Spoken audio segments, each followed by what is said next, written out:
हाँ जी स्टूडेंट्स, तो आज की क्लास में हम अपना नया यूनिट शुरू कर रहे हैं। हम उसी यूनिट को अपना कंप्लीट कर रहे हैं आज की क्लास में। तो बच्चे ध्यान से देखना। तो इस चैप्टर में आपको बस इतना ही काम करना था। पेपर के हिसाब से ये आपको पता होगा, पेपर फर्स्ट है और यूनिट नंबर 3 ही चल रहा है। इसके साथ एक चैप्टर और करना है, सब ग्रुप। बच्चे ये सबसे बड़ा यूनिट है सारी बुक्स में मिलाकर, तो इसमें टाइम लगेगा बच्चे। जो अगला चैप्टर करेंगे उसमें भी थोड़े से लेक्चर लगेंगे, पर फिर उसके आगे वाला जो एक चैप्टर है परमुटेशन, बच्चे बिल्कुल मिक्सिंग नहीं होती उस चैप्टर में और बिल्कुल सिंपल सा है। और जिन बच्चों को कुछ नहीं आता वो उस यूनिट को करने के बाद इस पेपर में आराम से पार हो सकते हैं। और अगर सारा जो मैं करवा रहा हूँ वो कर ही रहे हो तो बच्चे फिर तो पूरे नंबर हैं ही बच्चे। तो लास्ट टॉपिक, उसके लिए हमें एक छोटी सी बात याद रखनी है। सबसे पहले आप अपनी कॉपी में नोट लगाकर लिखेंगे रिलेटिवली प्राइम नंबर। किन्हीं भी दो नंबर्स को रिलेटिवली प्राइम नंबर कब कहेंगे? देखो, प्राइम नंबर के बारे में थोड़ा सा बता दूं। किसी भी नंबर को प्राइम नंबर कब कहते हैं? जब वो या तो 1 से या खुद से पूरा पूरा डिवाइड हो। जैसे कि 2 एक प्राइम नंबर है क्योंकि 2 1 से भी डिवाइड होता है और खुद 2 से, उसके अलावा किसी और नंबर से डिवाइड नहीं होता। पर 6 जो है वो प्राइम नंबर नहीं है। 6 2 से भी डिवाइड होता है, 1 से भी डिवाइड होता है, 6 से भी डिवाइड होता है। तो प्राइम नंबर किसको कहते हैं? ऐसा नंबर जो सिर्फ और सिर्फ 1 से और खुद से ही डिविजिबल हो, खुद से ही डिवाइड हो, वही नंबर प्राइम नंबर होता है। पर बच्चे रिलेटिवली प्राइम नंबर किसको कहते हैं? किन्हीं भी दो नंबर को रिलेटिवली प्राइम नंबर कहेंगे यदि उनका हाईएस्ट कॉमन फैक्टर कितना है? 1, यानी उनमें कुछ भी कॉमन ना आए। अगर कोई दो नंबर ऐसे हैं जिनमें से कुछ भी कॉमन नहीं आ रहा, कुछ भी कॉमन ना आने का मतलब उनमें सिर्फ 1 कॉमन आ सकता है, उसके अलावा कुछ और कॉमन नहीं आ रहा, तो फिर वो दो नंबर आपस में क्या कहलाएंगे? Relatively prime number. तो इसके साथ एक एग्जाम्पल जरूर लिखना बच्चे। तो अपनी कॉपी में इतना लिखने के बाद आप एग्जाम्पल लिखेंगे, जैसे फॉर एग्जाम्पल 18, 8 और 17। अब बच्चे आपको क्लियरली पता है कि 8 जो है वो प्राइम नंबर नहीं है, जबकि 17 एक प्राइम नंबर है, पर ये दोनों आपस में रिलेटिवली प्राइम है। क्यों रिलेटिवली प्राइम है? क्योंकि 8 और 17 में कुछ भी कॉमन नहीं आ रहा। तो बच्चे 8 और 17 आपस में कैसे नंबर हैं? Relatively prime number. तो कई बच्चे इस डेफिनेशन को गलत समझ बैठते हैं। वो सोचते हैं दोनों नंबर प्राइम नंबर होने चाहिए तब जाकर वो रिलेटिवली प्राइम होंगे। दो प्राइम नंबर है तो रिलेटिवली प्राइम है ही है। सोचो, जैसे 3 और 5, ये भी रिलेटिवली प्राइम है। क्यों? क्योंकि 3 और 5 में कुछ भी कॉमन नहीं आ रहा, हाईएस्ट 1 ही कॉमन आ रहा है, उसके अलावा कुछ भी कॉमन नहीं आ रहा। तो कोई दो प्राइम नंबर है वो तो रिलेटिवली प्राइम होते ही हैं। पर अगर आपके पास कोई दो नंबर प्राइम नंबर नहीं है तो भी वो रिलेटिवली प्राइम बन सकते हैं, क्योंकि रिलेटिवली प्राइम तो कहता है मुझे कोई भी दो नंबर दे दो, अगर उनमें हाईएस्ट कॉमन कुछ भी नहीं आ रहा, यानी 1 आ रहा है सिर्फ हाईएस्ट कॉमन, उसके अलावा कुछ भी कॉमन नहीं आ रहा, तो मैं उन दोनों नंबर को क्या कहूँगा? Relatively prime number. तो उम्मीद करता हूँ बच्चे इन दोनों एग्जाम्पल से आपको रिलेटिवली प्राइम समझ आ गया होगा।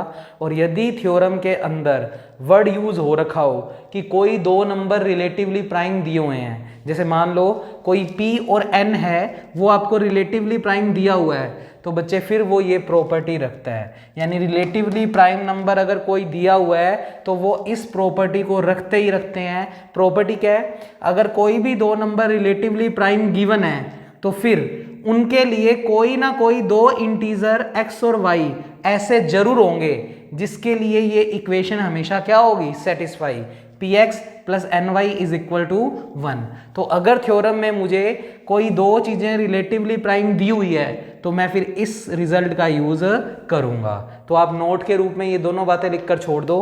लास्ट थ्योरम इस चैप्टर की मोस्ट इंपॉर्टेंट है बच्चे, पेपर में आने के चांसेस बहुत ज्यादा हैं और बड़ी काम की थ्योरम है। पहले स्टेटमेंट समझते हैं। If the order of an element A in a group G is n, यानी G आपको एक ग्रुप दिया हुआ है, उस ग्रुप में से कोई A नाम का एलिमेंट जिसका ऑर्डर आपको कितना दे रखा है? n दे रखा है, तो कहता प्रूव करो then the order of A की power P is also n। तो बस थ्योरम में तो सिर्फ इतनी सी बात पूछी गई है, तो फिर a की पावर p एलिमेंट का भी ऑर्डर कितना ही होगा, n ही होगा, ये प्रूव करना है। जहां पर p और n क्या दिए हुए हैं, रिलेटिवली प्राइम नंबर। गिवन है कि p और n कैसे नंबर है, रिलेटिवली प्राइम। अब अगर p और n रिलेटिवली प्राइम है तो मैं इस रिजल्ट का यूज कर सकता हूं, क्योंकि रिलेटिवली प्राइम इस प्रॉपर्टी को हमेशा क्या करता है, सेटिस्फाई। ये याद रखनी है। तो बच्चे लिखने का तरीका, गिवन जी आपको ग्रुप दिया हुआ है, किसी a एलिमेंट का ऑर्डर कितना दिया हुआ है, n, तो उसको शब्दों में लिखें तो a एलिमेंट का ऑर्डर गिवन है, कितने है, n। तो bye definition of order of n element, हम बहुत बार लिख चुके हैं, bye definition of order of n element, अगर ये चीज इक्वल टू ये है तो a की पावर n इक्वल टू कितना हो जाएगा, e। ये बहुत बार यूज कर चुके हैं, तो जब भी ये चीज गिवन हो तो उससे आप ये चीज लिख सकते हो। तो order of a is equal to n, ये हमें गिवन है कि a एलिमेंट का ऑर्डर n है, तो फिर इसमें ये डेफिनेशन लगा दी तो a की पावर n इक्वल टू कितना आ गया, e। ये गिवन है इक्वेशन नंबर 1। प्रूव क्या करना है, तो टू प्रूव, सिद्ध करना है ऑर्डर ऑफ a की power p is also n। हमें प्रूव करना है कि a की पावर p एलिमेंट का ऑर्डर भी कितना ही होगा, n होगा। तो शब्दों में अगर लिखूं तो मुझे इस a की पावर p एलिमेंट का ऑर्डर भी कितना प्रूव करना है, n प्रूव करना है। अब बच्चे मेरे को बस थ्योरम के अंदर ये लाइन लेकर आनी है कि इसका ऑर्डर भी n ही है, अगर आ गया तो थ्योरम खत्म। अब बच्चे इसका ऑर्डर भी n प्रूव करने के लिए हम कंसेप्ट क्या यूज करेंगे, हम मान लेंगे कि शायद इसका ऑर्डर n ना होकर कुछ और है। प्रूव तो n करना है, अब वही बात हमें प्रूव करना है कि इसका ऑर्डर भी n है, पर अगर वही प्रूव करना है और वही लेकर चले तो बात बनेगी नहीं। तो हमने क्या कंसेप्ट यूज किया, इसका ऑर्डर n प्रूव करना है तो हम अपनी तरफ से कहेंगे कि शायद इसका ऑर्डर m है, और बाद में वही m मैं किसके बराबर प्रूव कर दूंगा, n के। और अगर m n के बराबर ही है तो m की जगह n रख सकते हैं, और जैसे ही n रख देंगे तो ये प्रूव हो जाएगा। तो कंसेप्ट क्या यूज कर रहे हैं, हमें इसका ऑर्डर प्रूव करना है कि इसका ऑर्डर भी n ही है, तो हम अपनी तरफ से मान लेंगे कि नहीं, इसका ऑर्डर n ना होकर m है, और बाद में m और n को क्या प्रूव कर देंगे, इक्वल। और अलजेब्रा में किन्हीं भी दो चीज को इक्वल प्रूव करने के लिए दो केस बनेंगे, एक बार m less than equal to n और एक n less than equal to m। तो आगे का काम करते हैं बच्चे, यहाँ तक नोट कर दो, इक्वेशन 1 याद रखना। तो आगे बढ़ते हैं, लेट इफ पॉसिबल, तो इसके बाद आप लिखेंगे, तो हमें प्रूव करना है कि ऑर्डर ऑफ a की पावर p भी n ही होगा, पर हम कहेंगे हमारे हिसाब से इसका ऑर्डर कुछ डिफरेंट है। तो बच्चे हमने लिखा लेट इफ पॉसिबल, यदि संभव हो, तो हमने कुछ उल्टा मान लिया, कहने का मतलब ऑर्डर ऑफ a की पावर p मैंने अपनी तरफ से कुछ मान लिया, क्या मान लिया, m मान लिया, कुछ डिफरेंट मान लिया। इसमें भी वही ऑर्डर की डेफिनेशन लगा दो, तो bye definition of order of n element, order of n element, तो ध्यान से देखें, अगर इसमें भी यही वाली डेफिनेशन का यूज कर दें तो इसको लिखना सीखो, इसके ऊपर ये वाली पावर भेज दो और इक्वल टू में क्या लिख दो, e। तो बच्चे इसके ऊपर ये वाली पावर भेज दो, तो इसको क्या लिखेंगे, a की पावर p, ये तो पूरा bracket as it is, bracket वाला एलिमेंट एज इट इज, और ये जो RHS में होता है वो पावर में, RHS में कितना है, m, तो m को ले दिया पावर में, और इक्वल टू क्या लिखते हैं, e। तो बच्चे जो यहाँ पर प्रॉपर्टी यूज की थी वही प्रॉपर्टी मैंने इसमें यूज कर दी, और इसको मार्क कर दिया इक्वेशन नंबर 2। अब आप याद रखेंगे कि 1 ये था और 2 ये था। अच्छा, अब हमें थ्योरम में प्रूव क्या करना है, हमें अब प्रूव सिर्फ ये करना है, टू प्रूव, सिद्ध करना है m और n आपस में क्या है, इक्वल। तो हमने कुछ डिफरेंट मान लिया, हमने इसका ऑर्डर m मान लिया, पर हमें तो ऑर्डर n प्रूव करना है। तो अब प्रूव क्या करना पड़ेगा थ्योरम में, कि एक्चुअल में ये m किसके बराबर आ जाए, n के बराबर, जिससे मैं इस m की जगह वापस n रख दूं और बात बन जाए जो हमें प्रूव करनी है। तो इसको मार्क कर देते हैं इक्वेशन नंबर a अलग से, कि लास्ट में जब m और n प्रूव हो जाएंगे इक्वल तो हम m की जगह n रख देंगे, और जैसे ही n रखेंगे तो ये लाइन प्रूव हो जाएगी। अब बच्चे अपनी कॉपी में थोड़ा सा ऐसे करके लिख लेना, पेपर में मत लगाना ऐसे एरो। हमें यहाँ पर 2 केस बनाने होंगे, एक बार ये प्रूव करेंगे और एक बार ये, क्योंकि अलजेब्रा में जब भी किन्हीं दो चीज़ों को इक्वल प्रूव करना होगा तो हमेशा कंसेप्ट एक बार इसको इसमें बिठा दो और एक बार इसको इसमें। तो बच्चे पहला केस प्रूव कर रहे हैं, केस फर्स्ट में अपने लोग प्रूव कर रहे हैं, टू प्रूव तो पहला केस अपने प्रूव कर देते हैं m less than equal to n, ये वाला केस प्रूव कर देते हैं m less than equal to n। अब बच्चे इस केस को प्रूव करने की कोशिश कर रहा हूँ। तो देखो सबसे पहले किसको बुलाएंगे, हमें कुछ गिवन था, हमें गिवन है a की power n is equal to e, यानी ऑर्डर ऑफ a कितना गिवन है n। तो आप यहां से बुला लो इसको, चाहे सीधा इसको बुला लो। तो फ्रॉम इक्वेशन 1 हमने इसको बुला लिया, a की power n is equal to कितना गिवन है e। इतना काम करने के बाद हमारी प्लानिंग है m less than equal to n लाने की। तो उसके लिए मैंने पहले इक्वेशन 1 को बुलाया। इतना बुलाते ही बच्चे मैंने दोनों तरफ पावर p अप्लाई कर दी। कितनी पावर अप्लाई कर दी बच्चे, p पावर अप्लाई कर दी। तो ये बनेगा an की whole power p is equal to e की पावर p। और थोड़े दिन पहले एक थ्योरम करवाई थी बच्चे, आइडेंटिटी की पावर कुछ भी हो e ही आता है। तो e की पावर p को तो आप e ही लिख दो। आइडेंटिटी की पावर कब मर्जी कुछ मर्जी करो वो हमेशा e ही रिजल्ट देगा। तो बच्चे ये बन गया यहाँ पर ANP। अब p को अंदर लिख रहा हूँ, n को बाहर लिख रहा हूँ, लिख सकते हैं। तो बच्चे मैंने इसको मिटो दिया सारे को। तो ध्यान से देखें, p को अंदर n को बाहर, मल्टीप्लाई में ना, जैसे मान लो 2 और 3 है तो 3 और 2 भी तो लिख सकते हो। 2 इंटू 3 भी 6 ही होगा, 3 इंटू 2 भी 6 ही होगा। तो p को अंदर n को बाहर, तो AP n बाहर इक्वल टू e। अब इसमें डेफिनेशन लगा दी, by definition of order of n element. तो आपने ऑर्डर ऑफ एन एलिमेंट की डेफिनेशन लगाई। तो जैसे ही लगाओगे, अब लिखना सीखो बच्चे इसको, ये जो ब्रैकेट में चीज होती है उसको एज इट इज आगे लगा दो। ऑर्डर a की power n equal to e है, तो order of a is equal to less than equal to, ये जो भी चीज होती है वो यहाँ, मैं थोड़ा सा आपको बता दूं, यहाँ पर लिख लेना हिंट के रूप में। अगर ये चीज गिवन होती है तो फिर रिजल्ट में आप लिखते हैं order of a less than equal to ये जो भी पावर होती है वो यहाँ पर। तो देखना ये पूरा a हो गया, a की power n equal to e, a की power n equal to e। तो फिर उसको लिख सकते हो order of a less than equal to n। तो यहाँ से ये लाइन चाहिए हटा दो, ये हमने ये वाली प्रॉपर्टी यूज की है तो रीजन में ये प्रॉपर्टी ही लिख लेना। ये लो, ये वाली प्रॉपर्टी यूज की इसमें, तो इसकी power n equal to e, इसकी power n equal to e।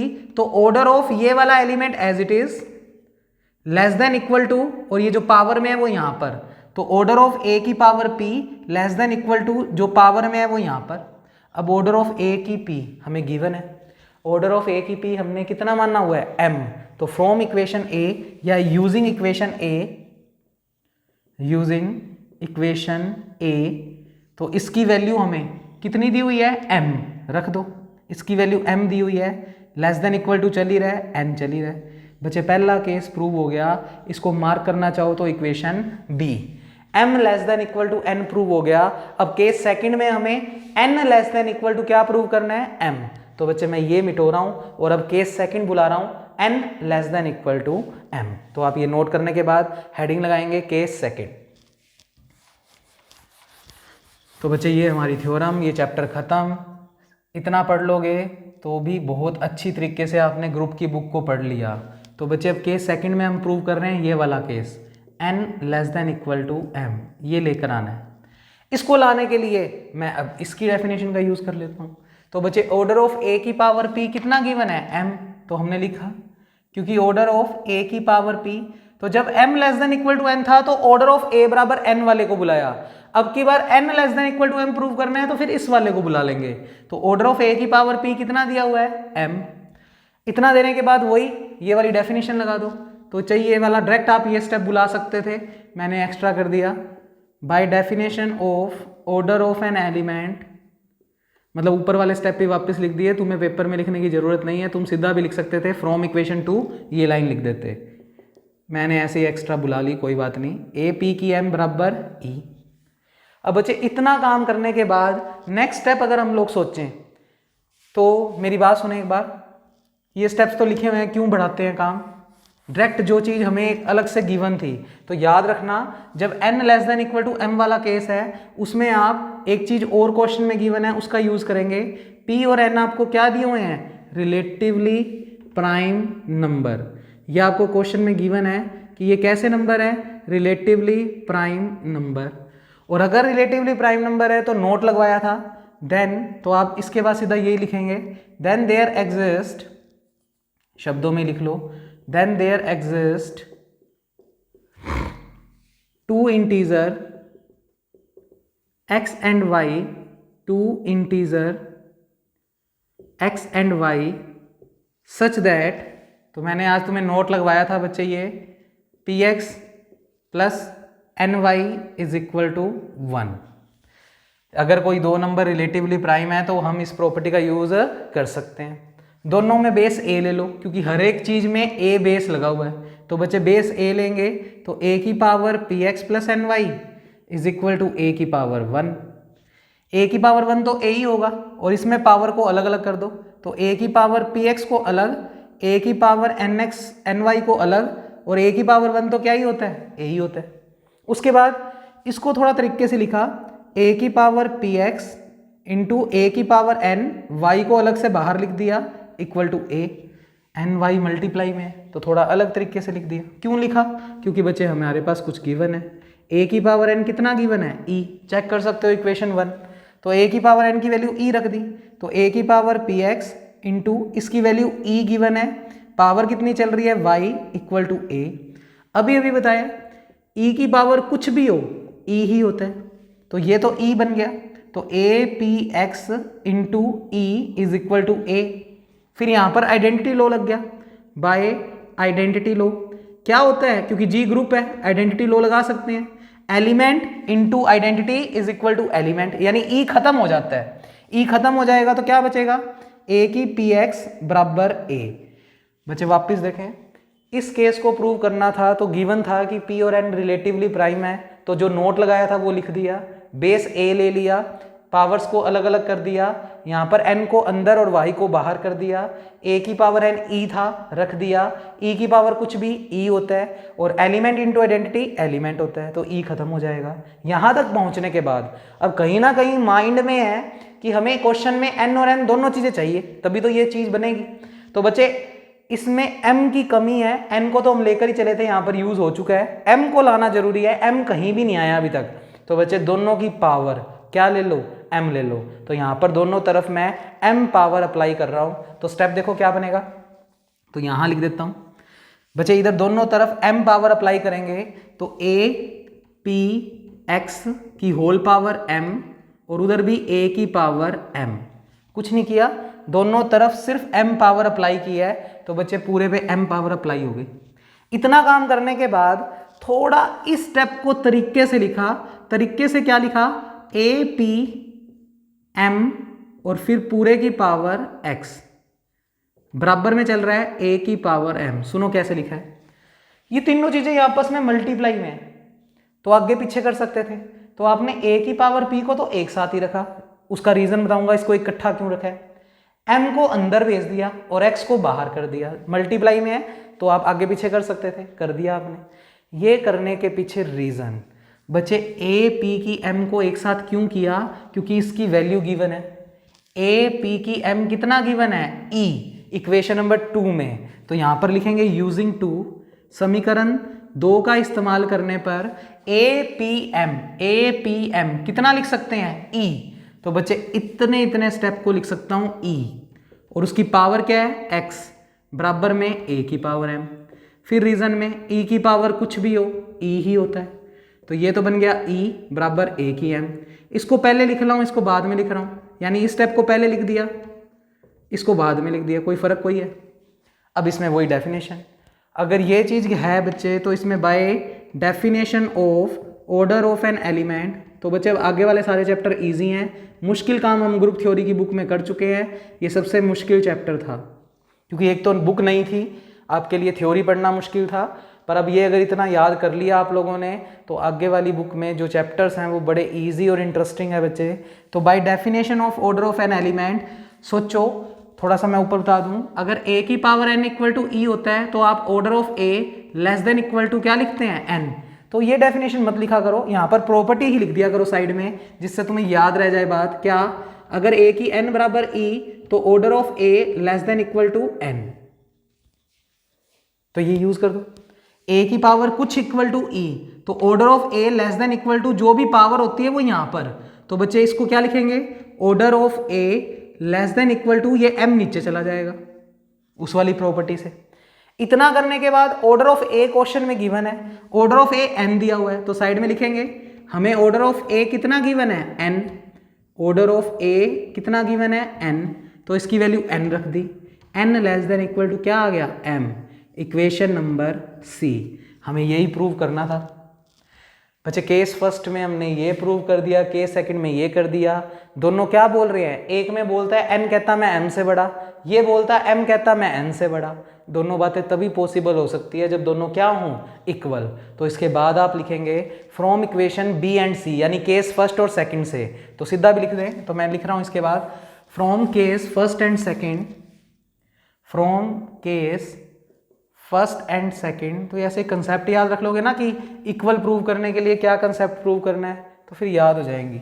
From case first and second आप कह सकते हो m और n क्या आ गए, इक्वल, और जैसे ही m और n इक्वल आ गए तो आप m की वैल्यू n इक्वेशन a में रख दो। तो क्या लिखेंगे, put m is equal to n in equation number a। जैसे ही a में आप m की जगह n रखोगे तो ऑर्डर ऑफ a की पावर p भी कितना ही आ जाएगा, n ही आ जाएगा। और यही आपको प्रूव करना था कि अगर कोई g ग्रुप है और उसमें कोई a एलिमेंट का ऑर्डर अगर n है तो a की पावर p एलिमेंट का भी ऑर्डर n ही होगा। पर कब, जब p और n यानी ये और ये वाला नंबर आपस में रिलेटिवली प्राइम हो। तो बुक में तो नहीं है, पर मैं अपनी तरफ से तुम्हें कंपटीशन की तैयारी भी करवाऊंगा बच्चे। तो इसके लिए आप एग्जाम्पल लिखें कि इस थ्योरम का यूज आप कंपटीशन में कैसे कर सकते हो। तो बच्चे मान लो फॉर एग्जाम्पल आपको एक किसी क्वेश्चन में वो कहता है कि order of A equal to 8 है। ये कोई क्वेश्चन दिया हुआ है आपको कि order of A is equal to 8 है, तो वो कहता ऑर्डर ऑफ ए की पावर 35 कितना होगा। जहां पर उसने बोल दिया कि 8 और 35 आपस में रिलेटिवली प्राइम नंबर, या नहीं बोलेगा, चलो थ्योरम्स लगानी आनी चाहिए। अभी ऐसे नहीं होता हमने पढ़ लिया तो बस रट लिया, इसको ऐसे ऐसे प्रूव कर दिया। अरे इसका यूज़ कैसे करेंगे कंपटीशन में, तो कंपटीशन में ऐसे यूज़ करेंगे। वो सिर्फ इतना बोलेगा कि कोई जी ग्रुप है, उसमें कोई ए एलिमेंट है जिसका ऑर्डर कितना है 8, तो कहेगा ए की पावर 35 का ऑर्डर क्वेश्चन मार्क, यानी बताओ कितना होगा। अब हमें अगर थ्योरम ध्यान में है कि ये कहीं ना कहीं, इसके ओब्लिक में लिख रहा हूँ, ऑर्डर ऑफ ए अगर n हो और ऑर्डर ऑफ ए की पावर p भी कितना होता है, n ही होता है। अभी अभी प्रूव किया है थ्योरम में। पर कब, जब ये p और n रिलेटिवली प्राइम हो, जब ये p और n आपस में क्या हो, रिलेटिवली प्राइम। तो अगर मुझे ये थ्योरम जो मैंने अभी अभी प्रूव किया है वो इसमें यूज करनी है, तो मेरे को ये शो करना पड़ेगा कि ये जो a की पावर p में कितना दिख रहा है 35 और n में कितना दिख रहा है 8, ये आपस में रिलेटिवली प्राइम होने चाहिए। तो मैंने सबसे पहले देखा क्योंकि 8 और 35 रिलेटिवली प्राइम है, 8 के कोई मर्जी फैक्टर करो और 35 के कुछ मर्जी फैक्टर करो, इनमें कुछ भी कॉमन नहीं आ रहा, इनमें हाईएस्ट 1 ही कॉमन आ रहा है। तो आप क्लियरली कह सकते हो ये कैसे नंबर है, रिलेटिवली प्राइम। और अगर ये रिलेटिवली प्राइम है, अगर p और n रिलेटिवली प्राइम होते हैं तो ऑर्डर ऑफ a जो होता है वही ऑर्डर ऑफ a की पावर p होता है। तो बच्चे ऑर्डर ऑफ a अगर 8 दिया हुआ है तो ऑर्डर ऑफ a की पावर 35 भी कितना होगा, 8 ही होगा। तो आप लिखेंगे सो ऑर्डर ऑफ a की पावर 35 आल्सो इक्वल टू 8। तो इसको जरूर लिखें अपनी कॉपी में बच्चे, क्योंकि तुम्हें प्रॉपर्टीज यूज करनी आनी चाहिए कि हम इस थ्योरम का यूज कंपटीशन में कैसे कर सकते हैं। तो देखो ऐसे तो a की पावर 35 का ऑर्डर निकालना पॉसिबल नहीं था, पर अब पॉसिबल है क्योंकि अब हमने ये रिजल्ट अच्छे से समझ लिया है। तो बच्चे ये कर लेना आप लोग नोट, कल मैं नया चैप्टर शुरू करूँगा। Thank you.